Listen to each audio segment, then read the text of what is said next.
So hi, Landria. This is brilliant. We've sort of made a decision to get together and do this whole process of recording what you do. And I know that it's actually something quite different from what I've experienced within the journey, within the online business journey. And I got to know you in London. We shared space, Momentum Day, then come 10 for 10. We shared many days with each other in the mansion in London, which was amazing. And wasn't it great with all the leaders? And then we come out of that, and then we're back to back with the Black Retreat in the Dominican Republic. Yeah. So we've really got to know each other over that period of time. And what I was even pre those events as well, I remember hearing your story. It was very, very powerful. I think it was December, November last year. And that actually caused me to reach out to you. I only heard about 10 minutes, a little snippet of your story, very powerful. And then from then on, we've just seemed to be connecting now at these events, which is great. And the Dominican, I would love to just hear maybe a little snippet for those members that haven't or don't know a little bit about your story, maybe just a little bit of your story before we launch into what we're going to share with everyone. Yeah, well, I've always been a natural entrepreneur and delved into a lot of different areas until I ended up somehow as an investment banker.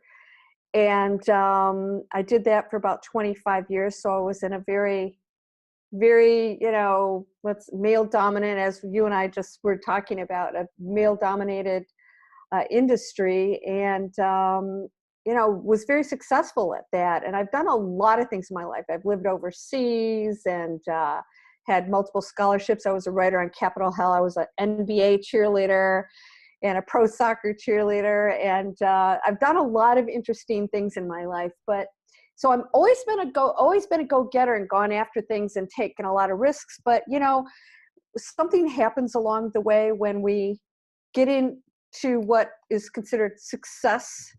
And Trish, you know this, you're a very successful businesswoman yourself. And you go down that road and there may be a point when it's not working anymore for you. And what was working and what was so great, I realized, my gosh, now what do I do? Where do you go from there? I owned the business. I owned the company. So it wasn't like I could go launch another company, and I certainly wasn't going to work for somebody else. And again, very successful within my career. And, everybody's looking at you like, are you crazy? Why would you leave that? Right? And they knew the kind of life I was living, but I think everybody can relate to this. If in here, there's something else that you should be doing and you need to pursue it, it's probably the toughest, most difficult step. And that's what SFM attracts, is those people that are willing to step into that scary space and say, I need to change my life, whether I get approval or not. And I quit everything. There was a series of things. I think something I haven't shared in a while is that during that time period, when I knew I had to quit, my entire family died. I don't know if I told you that, Trish. Wow. Yeah, all of them. My mom died very suddenly, and she was 74. And then my dog died. I make jokes about this. Sounds like a country song. My mom died, then my dog died, then my dad died, then my cousin died, then my brother died, then I quit my job. Yeah, seriously, like boom, boom, boom. And they were all sudden. Well, except for my dog, he was old. Oh. That was not unexpected. I was too hopeful for that when he was 16 years old. I was like, no, you can make it. Hang in there. Come on. Sorry, I'm going to go and join them. Sorry, I've had enough now. Like, not you too. Come on, where's my backup team here? So, but so something that I'll just briefly say, because I know we want to get into this training, but I had to handle everything, and it was pretty overwhelming. and I had to go to my parents' house. My dad had not even stepped foot into my mother's room. They had separate rooms. She was ill. And I had to go in and deal with some stuff that like was, I guess, not so surprising, but they both had diaries. And I read them. My mother's diary was 50 years of writing. She was a very good writer. And it was pretty much 50 years of negativity and regrets and sadness. And my dad, who loved Santa Barbara and should have moved there, after my mom died, I was like, go, Dad, go. You know, live in California was like his dream. He used to go there for a month at a time. And he died never doing that. And I thought, I'm not going to, no matter what everybody tells me about this great life, and I did enjoy it. It's not like I didn't. I got to go do what I need to do. And there's another door, there's another chapter for me. And that's when I found SFM and wrote my book, which became a bestseller, award-winning book and a movie and a television movie. And I wrote 2 more, and another one was award-winning book. And now I'm off to all kinds of great stuff. As you know, I've got a spiritual mentoring business that's going to help people with e-courses, and I'm loving helping other people find that space where they're not going to leave a journal to somebody that's not fulfilling their dreams, you know? So that's not going to be my story. That's for sure. Such a powerful, impactful story. And it triggered off so many things in my mind as well.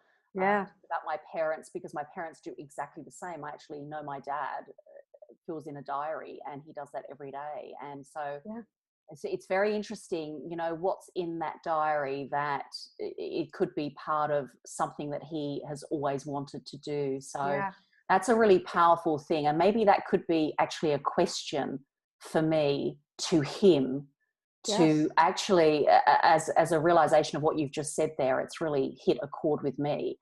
And asking him that question, what is that something that you have always wanted to do and have not yet fulfilled? He's now 70, so that would be very powerful. Hey, so, Trish, every single one of them, like I said, other than the dog.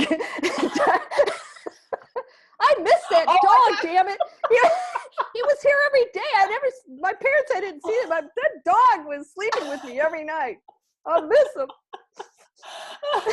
but you know, and he lived his life to the fullest. But yeah. So the thing is when my mom died suddenly, my dad, who was in great health, my family lives to be in their hundreds. They're Scandinavian, and my dad went boom, and I mean, he was on life support. I'm walking in, and I went, what happened? And it wasn't natural cause. It was, he had been taking painkillers for some back pain, and it drilled a hole in his stomach, and he bled to death, literally, and he went into cardiac arrest because there's nothing wrong with his heart. You just don't know when that day comes. So you may not have time or illness to say goodbye to everybody, and boom, you're out of here. So every day counts. Every day is so precious. That is so true, and such a powerful story.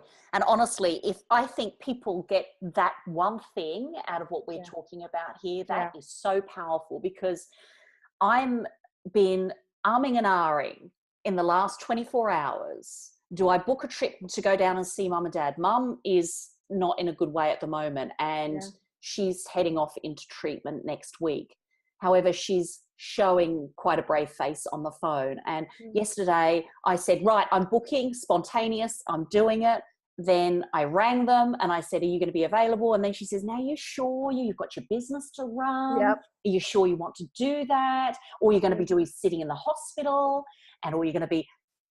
So then I went into this space of, oh, right, do I doubt? I said, oh, okay, let me think about it, and then I'll ring you back. That was yesterday. Well, what happens next week if something happens to them and you were at work instead? What are you going to remember? Correct.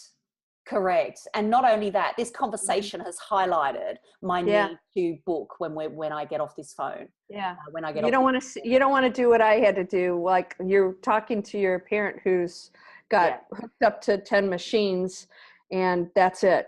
Yeah, absolutely. You know, So, nothing else can be said. So very powerful story. So yeah. once this is over, I'm going to get off and Yay. those flights, right? So Awesome. Awesome. It's gonna be worth it. And no matter what they say, you know, she's gonna be so happy to see you. Absolutely. Absolutely.